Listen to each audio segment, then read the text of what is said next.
Bonjour et bienvenue sur Numérimat. Tu connais les équations avec une inconnue, mais que se passe-t-il quand on en a deux? Aujourd'hui, je t'explique comment résoudre un système d'équations avec la méthode de substitution. Une méthode simple et logique. T'es prêt? C'est parti!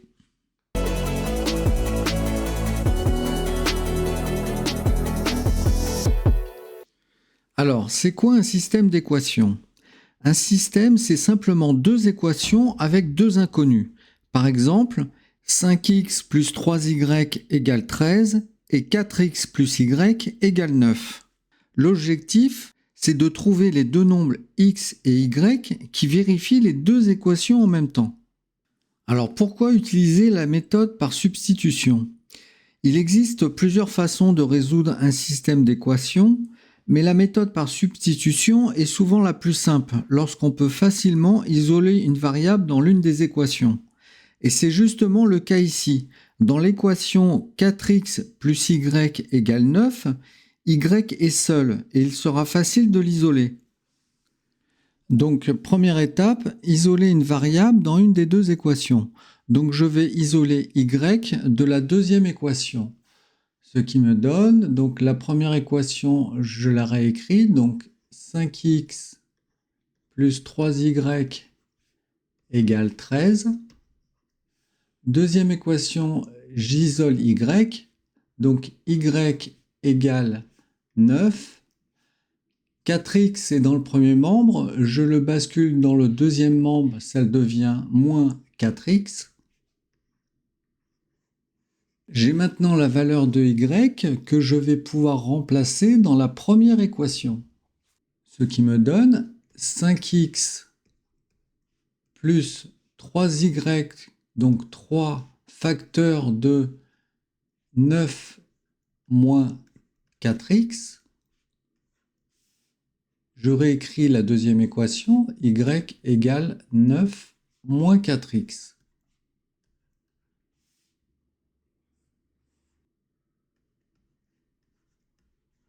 Prochaine étape, développer et simplifier la première équation. Ce qui me donne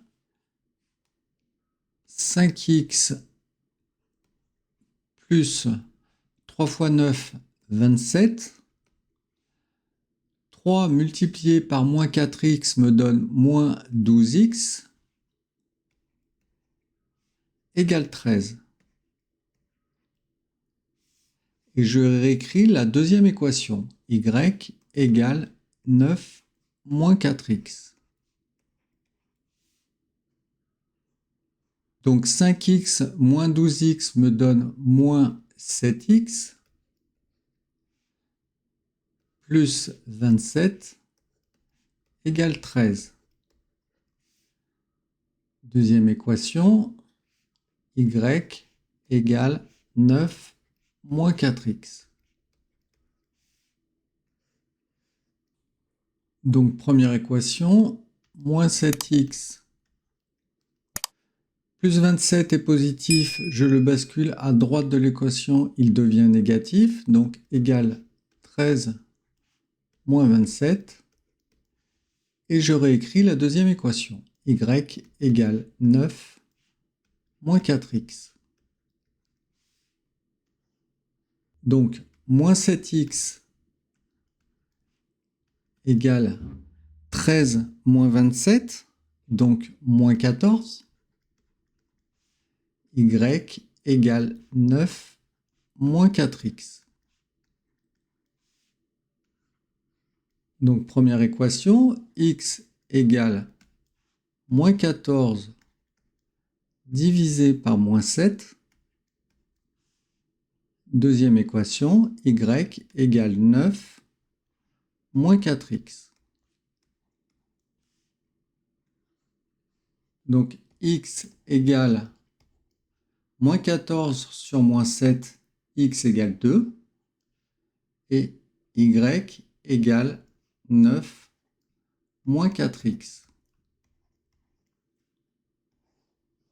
Donc maintenant que je connais la valeur de x, je vais pouvoir remplacer x par 2 dans la deuxième équation.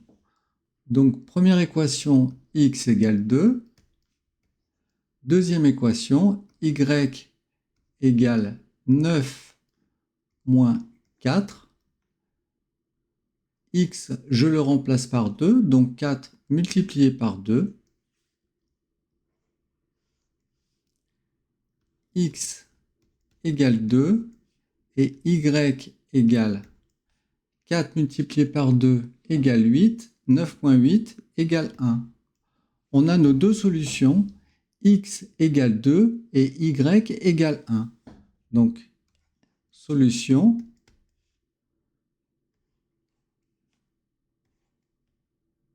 deux pour x et 1 pour y. Bon, les calculs étaient un peu longs, mais je voulais vraiment te montrer toutes les étapes en détail. Et maintenant, on vérifie. Tu remplaces x et y dans les deux équations pour t'assurer que ça fonctionne bien. Donc 5x me donnera 5 fois 2, plus 3y, donc plus 3 fois 1, égale 13. 5 fois 2 égale 10, 3 fois 1 égale 3, 10 plus 3 égale 13. C'est OK pour la première équation.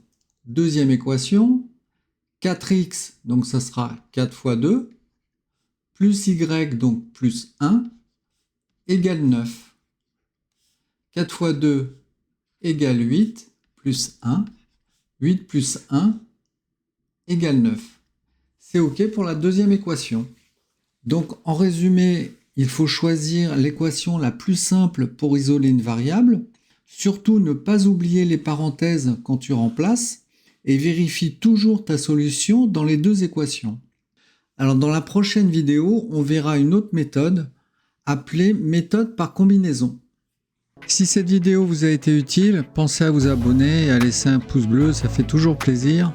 À bientôt pour une nouvelle vidéo.